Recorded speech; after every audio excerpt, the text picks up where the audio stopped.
Nama saya Sabto Nugroho, MPD. Saya ngajar di SMA Negeri 5 Yogyakarta. Bidang studi yang saya ampu adalah matematika. Saya mulai mengajar tahun 1998. Pertama kali itu SK tugas saya di SMP Pleret, 1 tahun.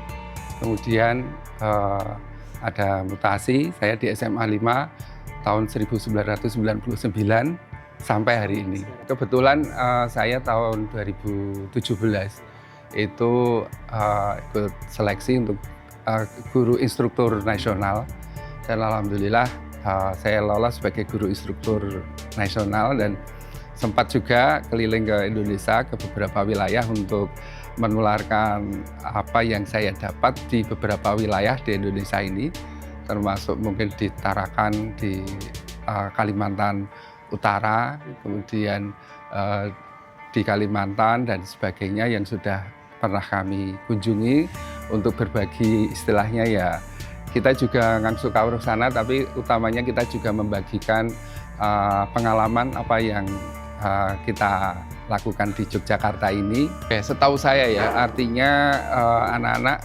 kalau kita mengajar itu alhamdulillah senang ya.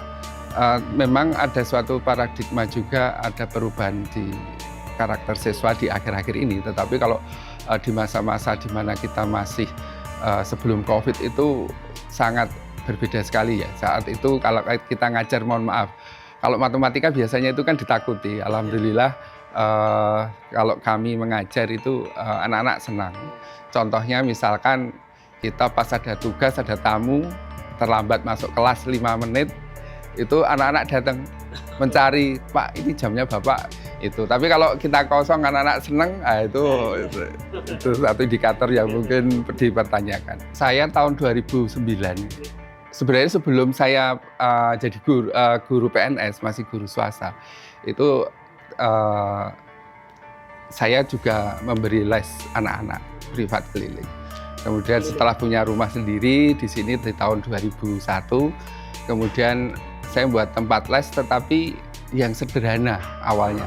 Sehingga kalau dari sisa-sisa kayu, gebyok, soko-soko yang sisa itu, saya buat satu bangunan tempat les.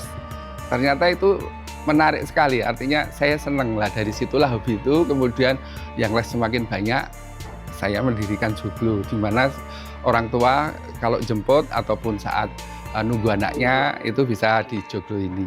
Nah dari situ berkembang, ada yang pesen, Pak kalau saya pesen seperti ini bisa nggak? Oh bisa lah.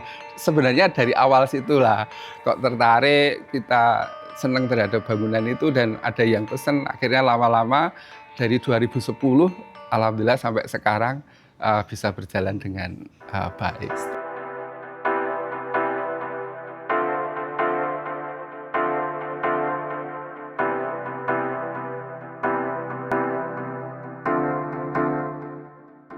Dari pertama itu yang pesan itu dari salah satu orang tua siswa ya, yang akhirnya suruh membuatkan joglo yang apa istilahnya biaya yang ringan dan sebagainya. Alhamdulillah kita bangunkan, kita carikan, alhamdulillah dari situ dia senang.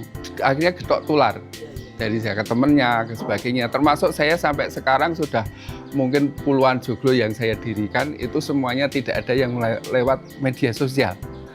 Tanpa media sosial, semua betul, semuanya getok tular karena harganya mungkin terjangkau dan benar-benar itu tadi salah satu keuntungan jadi guru kalau bisnis itu dipercaya, Mas. Iya, biasanya oh ini guru biasanya kan nggak mungkin aneh-aneh gitu ya. Nah itulah saya mendapatkan salah satu sisi usaha sekaligus saya sebagai seorang guru itu nama kita seorang guru itu masih dipercaya.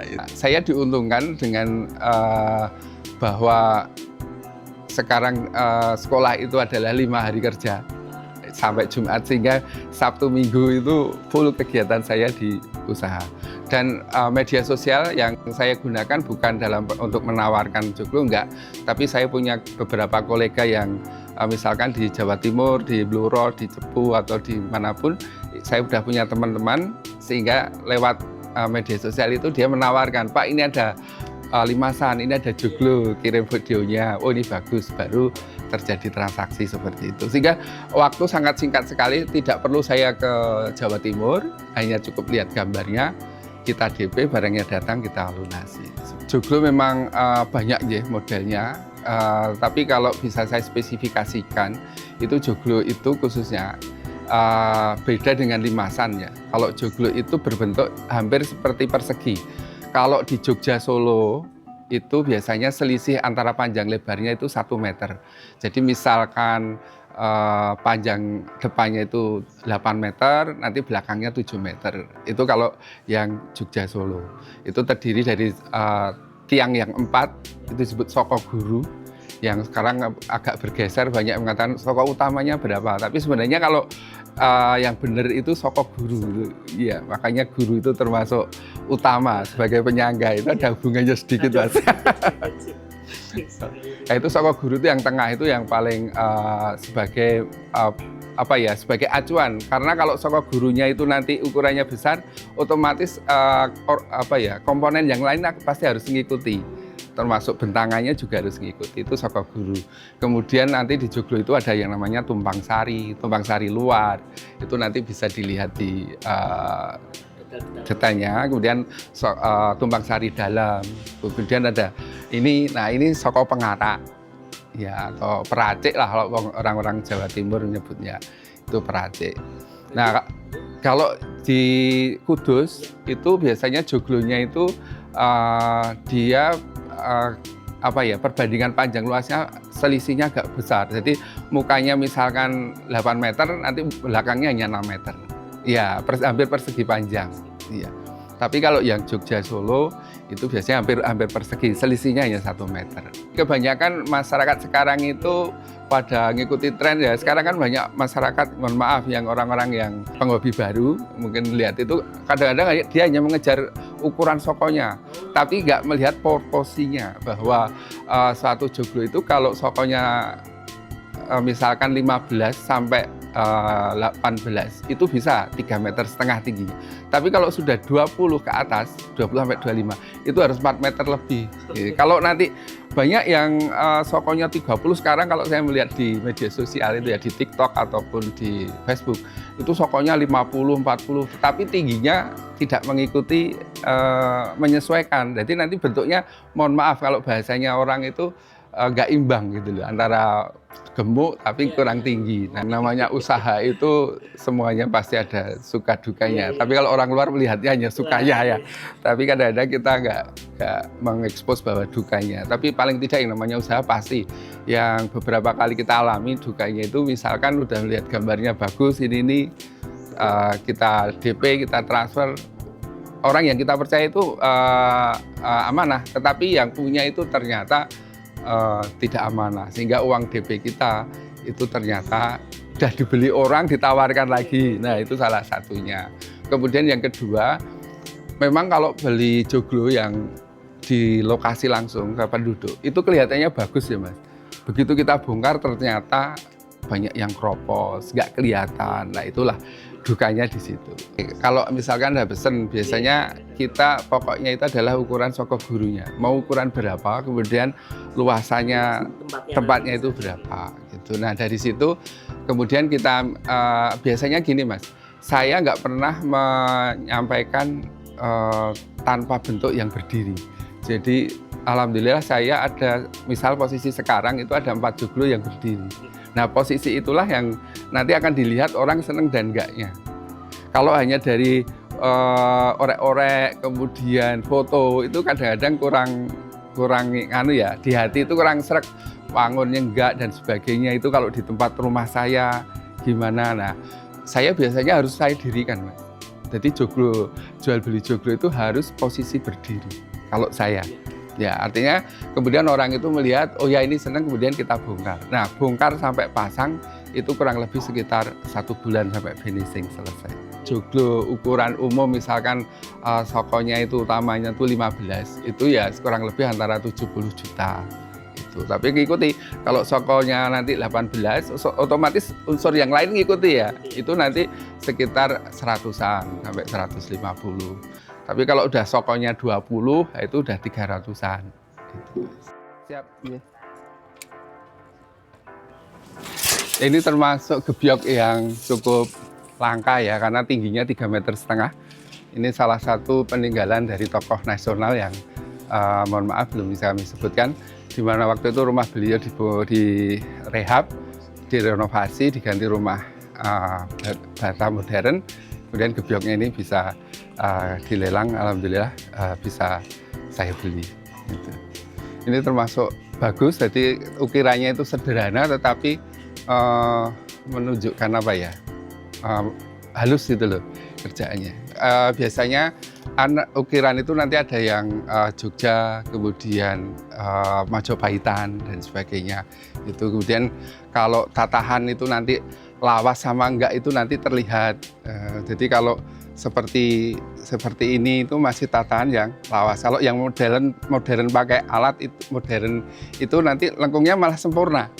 Itu kelihatan kalau malah ukiran baru. Ya, ini hanya satu sisi lain, istilahnya cerita sisi lain bahwa memang kayu itu sedikit karena itu bangunan lama di mana biasanya orang dulu bangun itu mesti ada macam-macam lalaku atau syarat dan sebagainya. Pernah saya itu beli joglo dari Blora, kemudian dibeli oleh orang Turi, saya dirikan di Turi. Hari pertama itu sudah sampai di Molo Mas, sudah kepasang. Nah, tukangnya pulang, besok mau melanjutkan lagi, pasang nusuknya, Molo yang atas sendiri itu hilang. Lah, tukangnya bingung gitu. Akhirnya saya sedikit berpikiran, wah ini kayaknya nggak bener ini, kayak gitu. Saya pulang ke rumah, ternyata Molo itu kembali ke rumah sendiri. Iya, nah itulah yang saya herannya itu. Akhirnya saya bawa lagi ke sana, begitu mau didirikan lagi, ada sesuatu yang mungkin ada kilatan warna kuning gitu ya, sedikit agak metafisika ini. Saya suruh nurunkan lagi, kemudian kita lihat molonya biasanya itu ada paku emasnya itu kok bisa keluar. Kemudian pakunya emasnya itu begitu saya ambil, udah didirikan lagi sampai selesai aman. Sedikit kaitannya kalau joglo itu pasti dengan barang-barang kuno ya, seperti entah itu almari, geledek, tempat beras, seperti di pojok itu tadi. Kemudian keris, biasanya kami kalau beli itu kotak itu biasanya suruh bawa sak isine lah, itu di dalam itu ada kerisnya dan sebagainya, ya, kita rawat. Gitu. Memang perawatan paling bagus joglo itu harus didirikan Mas.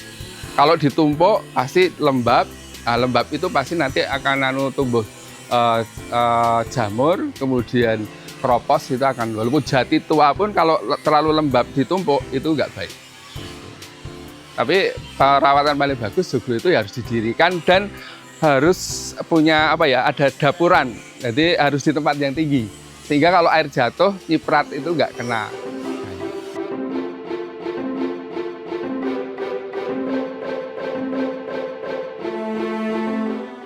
Sisi yang membuat saya sangat apa ya, senang dalam usaha itu adalah bermanfaat untuk tukang-tukang itu, di mana dia punya keluarga, dia bisa menghidupi anak istrinya. Nah disitulah value yang istilahnya itu bagi kami salah satu sisi, tidak hanya saya mencari rezeki untuk saya tambahan, tapi juga orang lain. Nah kebetulan tukang yang ikut ke saya itu hari ini sampai minggu-minggu ini sekitar 10 orang. Ibaratnya 10 orang itu kalau misalkan nanti per minggunya, ya kalau sebenarnya kalau PNS ya nggak cukup untuk bayar itu, tapi karena dari usaha joglo itu alhamdulillah semuanya bisa berjalan. Sebenarnya konsepnya adalah karena semuanya hobi ya Mas. Itu hobi, kemudian ada yang seneng, dan kita alhamdulillah. Dan sekitar 2 minggu yang lalu kita sudah menyelesaikan 2 joglo di Tirto di Kuran. Itu ukuran 20 semua, ini sudah selesai. 1 tahun itu rata-ratanya ya sekitar 2-3 joglo. Istilahnya di sekolah, mereka kan sudah punya suatu pekerjaan. Kadang-kadang saya juga kurang nyaman kalau menawarkan usaha-usaha karena itu hobi ya. Hobi itu bagi saya belum tentu orang yang kalau hanya melihat untungnya itu kelihatannya tergiur. Tapi kalau yang namanya nggak didasari oleh hobi, seneng, itu sulit sekali. Kebetulan luas halaman kami ini kan sekitar 1.200 meter, sehingga sering untuk kegiatan kampung, entah itu sawalan, 17-an, lomba-lomba atau apa biasanya ya Nikahan juga. ya ada yang nikahan juga dipinjam seperti ini, sehingga dan itu semuanya free, artinya kita untuk masyarakat. Dan itulah makanya konsep pendopo, joglo pendopo itu memang konsep filosofinya itu bahwa orang yang punya joglo pendopo itu hatinya harus terbuka. Yang namanya pendopo itu sebenarnya terbuka ya, sehingga menerima siapapun ya di situ untuk kegiatan sosial, untuk kegiatan masyarakat itu harus siap menerima. Pesan saya khususnya untuk karena saya selaku guru ya, untuk para siswa, untuk anak-anak, berkaryalah, belajarlah tidak hanya di sekolah tetapi juga di luar dan sebagainya, menambah wawasan, karena yang namanya usaha itu tidak hanya harus jadi PNS dan sebagainya, walaupun saya kebetulan PNS, tapi juga saya menyampaikan ke anak-anak itu untuk wirausaha itu sangat artinya itu harus dicanangkan dalam pikiran dia. Karena apa? Dengan kamu berwirausaha, itu anak-anak itu paling tidak kita itu bisa bermanfaat untuk orang lain, membantu orang lain yang bekerja pada kita. Itu satu sisi. Kemudian pesan saya juga untuk teman-teman Bapak Ibu guru yang punya usaha, selama tidak mengganggu kegiatan utamanya sebagai seorang guru, itu saya kira baik-baik saja, alhamdulillah. Artinya memang itulah dan